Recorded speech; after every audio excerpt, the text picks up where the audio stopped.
नमस्कार, श्री स्वामी समर्थ.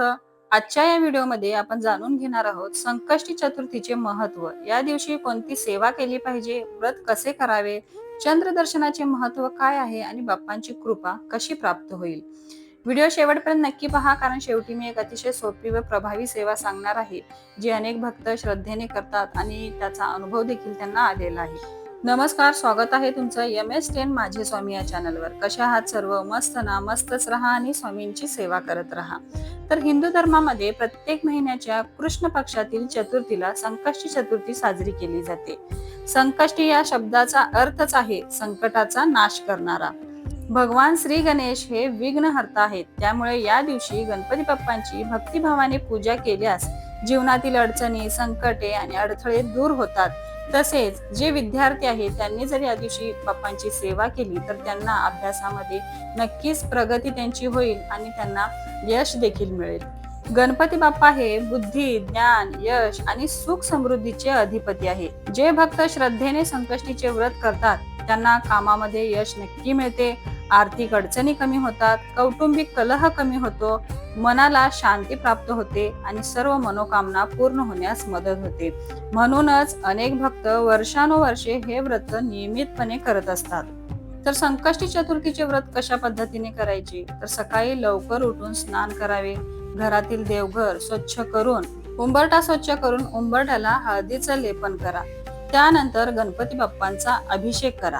अभिषेक हा तुम्ही फक्त पाण्याने, दुधाने किंवा पंचामृताने करू शकता. फक्त पाण्याने केला तरी देखील चालेल. अभिषेक करत असताना तुम्हाला एका स्तोत्राचं पठण करायचं आहे, ते म्हणजे गणपती अथर्व शीर्ष. गणपती अथर्व शीर्षाचं पठण करत करत तुम्हाला गणपती बाप्पांचा अभिषेक करायचा आहे. जर तुम्हाला गणपती अथर्व शीर्ष पाठ नसेल किंवा म्हणण्यास काही अडचणी येत असतील तर तुम्ही मोबाईलवर गणपती अथर्व शीर्ष लावून तुम्ही गणपती बाप्पांचा अभिषेक करू शकता. त्याचबरोबर गणपती स्तोत्र देखील म्हणत म्हणत तुम्ही गणपती बाप्पांचा अभिषेक करू शकता. हे जरी तुम्हाला येत नसेल तर ते पण तुम्ही मोबाईलवर लावा आणि गणपती बाप्पांचा छान षोडशोपचारे या दिवशी अभिषेक करा. अभिषेक करून झाल्यानंतर गणपती बाप्पांना चंदन, अष्टगंध लावून त्यांची पूजा करा. त्यांना लाल जास्वंदाची फुले अर्पण करा, गुलाबाची लाल फुले अर्पण करा. गणपती बाप्पांना दुर्वा खूप प्रिय आहेत तर त्यांना दुर्वा तुम्ही अर्पण करू शकता. नैवेद्यामध्ये गणपती बाप्पांना गुळ खोबऱ्याचा नैवेद्य, गुळ शेंगदाण्याचा नैवेद्य किंवा मोदक या दिवशी तुम्ही गणपती बाप्पांना हे नैवेद्य अर्पण करू शकता. शक्य असल्यास दिवसभर उपवास करायचा आहे. थोडाफार फराळ तुम्ही या दिवशी घेऊ शकता. गणपती बाप्पांचा संकष्टी चतुर्थीचा जर व्रत करणार असाल तर दिवसभर तुम्हाला फराळावर उपवास करायचा आहे आणि रात्री जेव्हा चंद्रोदय असतो त्या वेळेला तुम्हाला हा व्रत सोडायचा आहे. चंद्र उगवल्यानंतर तुम्हाला चंद्राला अर्घ्य देऊन व्रत सोडायचं आहे. चंद्रोदय केव्हा असतो हे कॅलेंडरमध्ये दिलेलं असतं. आजचा जो 3 तारखेचा संकष्टी चतुर्थी आहे त्याचा चंद्रोदय रात्री 9:38 आहे.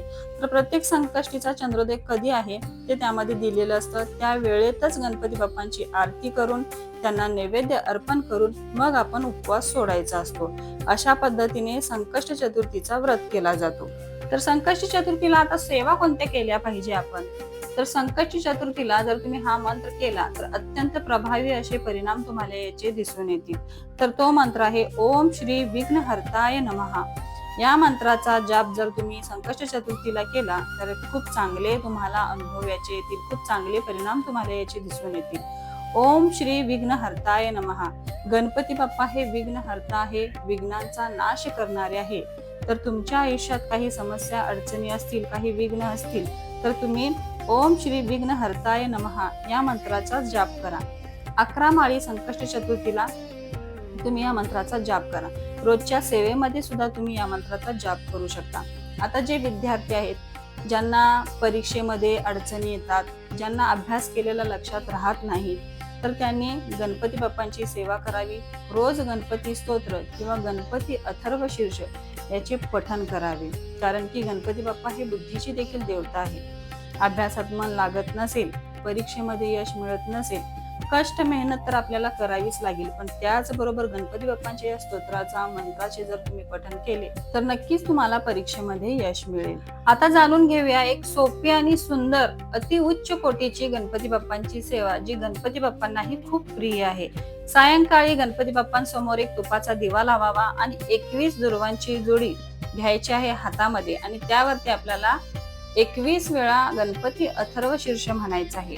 21 दुर्वांची जोडी आणि 21 वेळा अथर्व शीर्ष. जर 21 वेळा जमत नसेल तर कमीत कमी 11 वेळा गणपती अथर्व शीर्ष त्या दुर्वाच्या जोडीवर आपल्याला म्हणायचं आहे हातात घेऊन, आणि ती दुर्वाची जोडी आपल्याला गणपती बाप्पांच्या चरणी अर्पण करायची आहे. तर ही सेवा तुम्ही देवघरामध्ये देखील करू शकता. तुमच्या घरामध्ये गणपती बाप्पांसमोर बसून तुम्ही ही सेवा करू शकता. जर मंदिरामध्ये जर तुम्ही जाऊन केला ही सेवा तर अति उत्तमच आहे.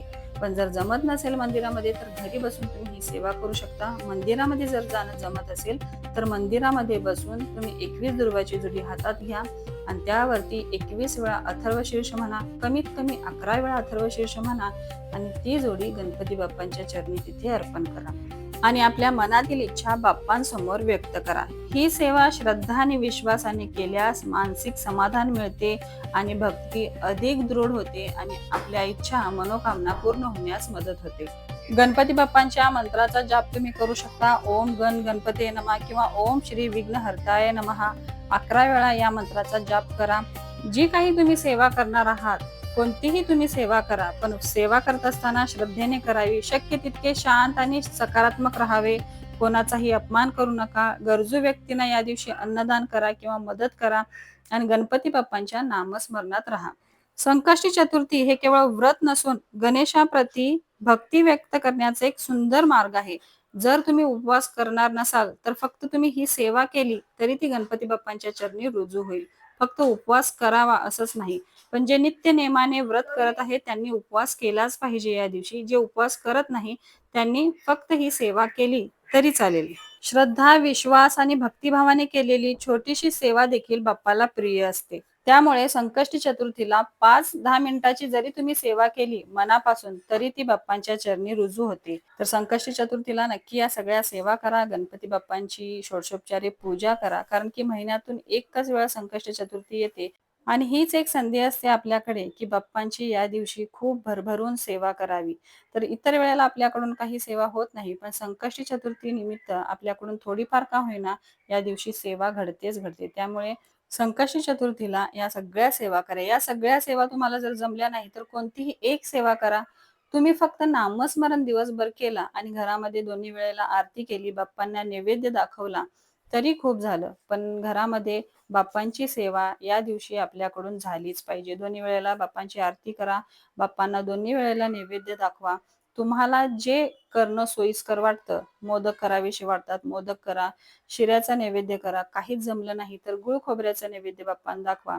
आणि कोणतीही सेवा जमली नाही तर एकदा तरी गणपती अथर्व शीर्षाचं पठण नक्की करा. तुम्ही संकष्टी चतुर्थीला कोणती सेवा करता ते कमेंटमध्ये नक्की सांगा. व्हिडिओ आवडला असेल तर लाईक करा, शेअर करा आणि अशाच धार्मिक माहितीसाठी, सेवेसाठी चॅनलला सबस्क्राईब करायला विसरू नका. गणपती बाप्पा मोरया, मंगल मूर्ती मोरया. श्री स्वामी समर्थ.